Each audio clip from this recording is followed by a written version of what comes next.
ರೀಸೆಂಟಾಗಿ ನಮ್ಮ ಟೀಮ್ ಅವರೆಲ್ಲ ದರ್ಶನ್ ಸರ್ ಡೆವಿಲಲ್ಲಿ ಆ್ಯಕ್ಟ್ ಮಾಡಿದಾಗ ದರ್ಶನ್ ಸರು ಕರೆದು ನಮ್ಮ ಟೀಮ್ ಹುಡುಗರ್ನೆಲ್ಲರೂ ಪ್ರೊಡ್ಯೂಸರ್ಸಿಗೆ ಇಂಟ್ರೊಡ್ಯೂಸ್ ಮಾಡಿದ್ದಾರೆ. ಈ ಹುಡುಗರು ಶಾರ್ಟ್ ಫಿಲಮ್ಸ್ ಮಾಡ್ತಾರೆ, ಯೂಟ್ಯೂಬಲ್ಲಿ ನೀವು ನೋಡಿ ತುಂಬ ಚೆನ್ನಾಗಿ ಮಾಡ್ತಾರೆ, ಪ್ರತಿದಿನ ಈವ್ನಿಂಗ್ ನಾನು ಒಂದು ಶಾರ್ಟ್ ಫಿಲಮ್ ಇವ್ರು ನೋಡಲೇಬೇಕು ಅನ್ನೋ ಥರ ಕಾನ್ಫಿಡೆಂಟಾಗಿ ಅವ್ರು ಕೂಡ ಹೇಳಿದ್ದಾರೆ. ಎಸ್ ಸರ್ ಬಗ್ಗೆ ಹೇಳಬೇಕು, ನಾವು ಎಸ್ ಸರ್ನ ರೀಚ್ ಮಾಡೋಕ್ಕೆ ಟ್ರೈ ಮಾಡ್ತಾ ಇದ್ದೆ.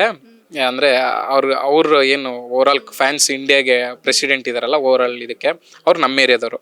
ಸೊ ಅವ್ರನ್ನ ಟ್ರೈ ಮಾಡ್ತಾ ಇದ್ದಾಗ ಅವ್ರು ಒಂದು ಮಾತು ಹೇಳಿದ್ರು, ಮಗ ಅಣ್ಣನೇ ಕೇಳಿದ್ರು ನೀನು ರೀಲ್ಸ್ ತೋರಿಸ್ಬಿಟ್ಟು ಯಾರೋ ಹುಡುಗ ಚೆನ್ನಾಗಿ ಮಾಡ್ತಾನೆ ಕಣ ಅಂತ ಹೇಳಿದ್ರು.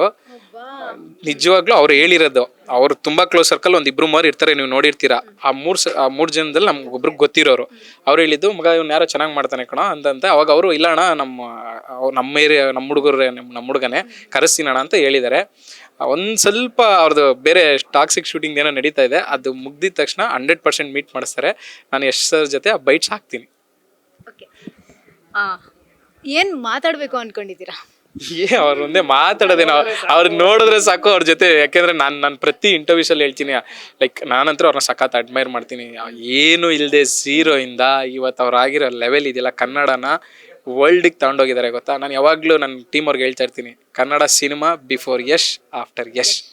ನನ್ನ ಪರ್ಸ್ನಲ್ ಒಪಿನಿಯನ್, ನನಗೆ ಬೇರೆಯವ್ರ ಬಗ್ಗೆ ಗೊತ್ತಿಲ್ಲ, ನನ್ನ ಪರ್ಸ್ನಲ್ ಒಪಿನಿಯನು.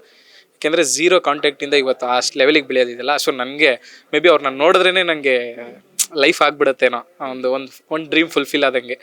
ಸೊ ವೆಯ್ಟ್ ಮಾಡ್ತಾ ಇದ್ದೀನಿ, ಹೋಪ್ ಆದಷ್ಟು ಬೇಗ ಆಗಲಿ ಅಂತ. ಈ ಸಿನಿಮಾ ರಿಲೀಸ್ ಆದಾಗ ಹಿಟ್ಟ ಹೆಂಗು ಬ್ಲಾಕ್ ಬಸ್ಟರ್ ಆಗುತ್ತೆ, ಅವಾಗ ಏನೋ ದೇವ್ರ ಸಹಾಯ, ನಿಮ್ಮ ಕನ್ನಡ ಪಿಕ್ಚರ್ ಸಹಾಯ, ನಿಮ್ಮ ಸಬ್ಸ್ಕ್ರೈಬರ್ ಸಹಾಯ, ಅವ್ರು ಬರೋ ಎಲ್ಲ ಟೀಮ್ ಎಲ್ಲ ಸಖತ್ತಾಗಿ ಮಾಡಿದ್ರೆ ಅಂತ ಕರೆದ್ರೆ ಖುಷಿ.